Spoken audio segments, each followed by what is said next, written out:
इन तमाम जानकारियों के लिए आगे भी लेंगे अपडेट। आगे बढ़ते हैं। वक्फ संशोधन विधेयक के खिलाफ पटना में विरोध प्रदर्शन हुआ है। All India Muslim personal law board के नेतृत्व में यह प्रदर्शन हुआ है। कई मुस्लिम संगठनों का एक साथ प्रदर्शन देखने को मिला है। पटना के गर्दनी बाग में केंद्र के खिलाफ प्रदर्शन देखने को मिला है। All India Muslim personal law board और देश भर के मुख्य मुस्लिम संगठनों ने वक्फ संशोधन विधेयक 2024 के खिलाफ आज पटना में एक विशाल विरोध प्रदर्शन का ऐलान किया है। यह धरना पटना के गर्दनी बाग में सुबह 10 बजे से शुरू होगा, जिसमें बिहार के विभिन्न हिस्सों से मुस्लिम समुदाय के लोग बड़ी संख्या में शामिल होंगे। इस प्रदर्शन का उद्देश्य वक्फ संशोधन विधेयक को लेकर मुस्लिम समुदाय के साथ हो रहे कथित अन्याय, भेदभाव और संवैधानिक अधिकारों के हनन के खिलाफ एकजुटता को दिखाना है। मुस्लिम संगठन इस प्रदर्शन के जरिए बिहार की क्षेत्रीय पार्टी जो केंद्र में बीजेपी की सहयोगी जेडीयू, एलजेपी, लोक जनशक्ति पार्टी और टीडीपी और राष्ट्रीय लोकदल यानी आरएलडी है, उन्हें यह संदेश देना चाहती है कि अगर उन्होंने बीजेपी से इस विधेयक पर अपना समर्थन वापस नहीं लिया तो आगामी विधानसभा चुनाव में उन्हें इसका खामियाजा भुगतना पड़ सकता है। गौरतलब है कि मुस्लिम संगठन वक्फ विधेयक के विरोध में बड़े पैमाने पर देशव्यापी विरोध प्रदर्शन कर रहे हैं। 17 मार्च को दिल्ली में विरोध प्रदर्शन किया गया, आज पटना में किया जा रहा है, तो आने वाले 29 मार्च को आंध्र प्रदेश में मुस्लिम संगठन विरोध प्रदर्शन करने वाले हैं। तो आपको बता दें कई मुस्लिम संगठन प्रदर्शन करेंगे। और इसी बीच अब आपको यह भी बता दें कि वक्फ विधेयक है क्या। अब आप ये समझिए, 1995 के वक्फ कानून में संशोधन, वक्फ कानून में 44 संशोधन प्रस्तावित है। और आपको बता दें कि कानून वक्फ की संपत्ति से जुड़ा हुआ है। वक्फ की संपत्तियों के अधिग्रहण कानून में बदलाव है। वक्फ की संपत्ति का 6 महीने के अंदर रजिस्ट्रेशन जरूरी है। संपत्तियों की नोटिफिकेशन 15 दिनों के अंदर पोर्टल पर अपलोड करना जरूरी है। कोई भी सरकारी जमीन वक्फ की नहीं होगी। वक्फ का सर्वेक्षण करने का अधिकार जिला कलेक्टर को होगा। जिले का कलेक्टर जमीन का मालिकाना हक तय करेगा। जी हां, और संपत्ति वक्फ की है या वक्फ बोर्ड इसकी जांच नहीं करेगा। वक्फ बोर्ड में 2 मुस्लिम महिलाओं का होना जरूरी है। वक्फ बोर्ड में 2 गैर मुस्लिम सदस्य का होना जरूरी है। वक्फ बोर्ड के फैसलों के खिलाफ 90 दिन के अंदर कोर्ट में जा सकते हैं। वक्फ संपत्ति से संबंधित नियम बनाने का अधिकार केंद्र के पास होगा। इसके अलावा पंजीकरण, वक्फ के खातों का प्रकाशन केंद्र करेगा। वक्फ बोर्ड की कार्यवाही को भी केंद्र के ध्यान में रखा जाएगा। केंद्र सरकार सीएजी किसी अधिकारी से वक्फ खाते का ऑडिट करा सकती है।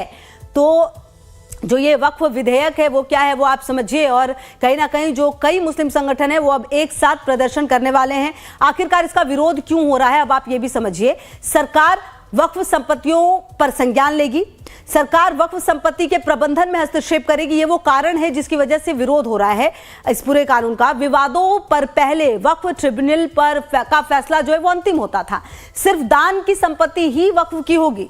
सिर्फ दावे के आधार पर संपत्ति वक्फ की नहीं होगी। वक्फ बोर्ड में महिलाओं, अन्य धर्म के सदस्यों का होना जरूरी होगा। पहले बोर्ड में सिर्फ मुस्लिम पुरुष ही होते थे। कलेक्टर के नए विधेयक में अधिकार होंगे। पहले वक्फ संपत्तियों का सर्वे वक्फ बोर्ड के पास होता था।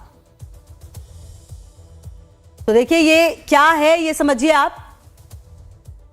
वक्फ विधेयक का विरोध क्यों हो रहा है ये भी आप समझिए। और पहले संपत्तियों का देखिए, अब आप ये समझिए कि क्या काम है। वक्फ एक इस्लामी परंपरा है। धार्मिक उद्देश्य के लिए जमीन दान दी जाती है। वक्फ की संपत्ति कभी भी बेची नहीं जा सकती। वक्फ की संपत्ति जमीन विरासत में भी नहीं दी जा सकती है। इसके अलावा वक्फ की जो संपत्ति है उस पर दोबारा दावा नहीं किया जा सकता। संपत्तियों का इस्तेमाल मस्जिद, मदरसों, कब्रिस्तान वगैरह में होता है। तो ये जो काम है वक्फ का वो आपको समझा रहे थे। और अमित हमारे सहयोगी ज्यादा जानकारी के लिए इसी खबर पर हमारे साथ। अमित देखिए, आज वक्फ विधेयक के खिलाफ पटना में बड़ा विरोध प्रदर्शन है और कहीं ना कहीं तमाम तरीके से कोशिश ये की जा रही है कि जो ये प्रदर्शन है उसे विशाल बनाया जाए। क्या कुछ जानकारी आपके पास?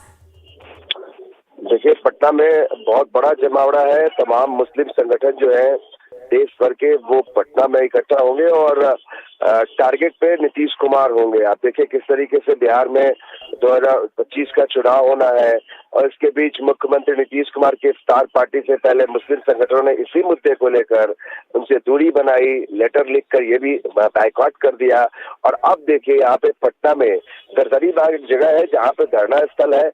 वहाँ पे ये सारे मुस्लिम संगठन के जो लोग हैं वो पहुंचेंगे। साथ में जो विपक्षी पार्टी है, जो सबसे बड़ी विपक्षी पार्टी है सदन में, आरजेडी, उनके नेता तेजस्वी यादव को इन्होंने न्योता दिया है और तेजस्वी यादव वहां मौजूद भी रहेंगे। यानी किस तरीके से एक धार्मिक आंदोलन, उससे जो पॉलिटिकल इसमें इन्वॉल्वमेंट है वो दिखाई पड़ रहा है, किस तरीके से तेजस्वी यादव को इसमें शामिल किया गया।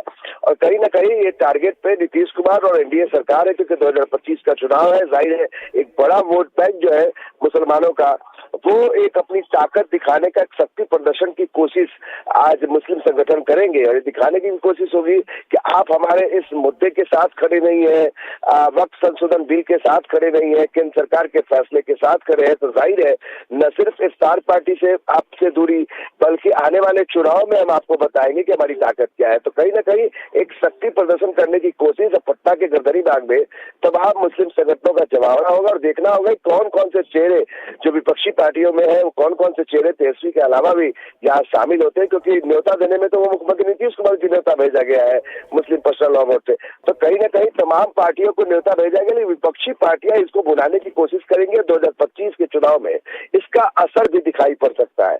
जाहिर है कि ये जो आंदोलन है, ये जो प्रदर्शन है, इस पर नजर न सिर्फ विपक्षी पार्टियों की बल्कि सरकार की भी नजर होगी किस तरीके से यहाँ पे गोलबंदी होती है। जी ठीक है अमित, लगातार नजर रहेगी। फिलहाल शुक्रिया आपका इन तमाम जानकारियों के लिए। बढ़ते आगे, वक्फ विधेयक पर सांसदों को जानकारी देंगे किरण रिजिजू। आपको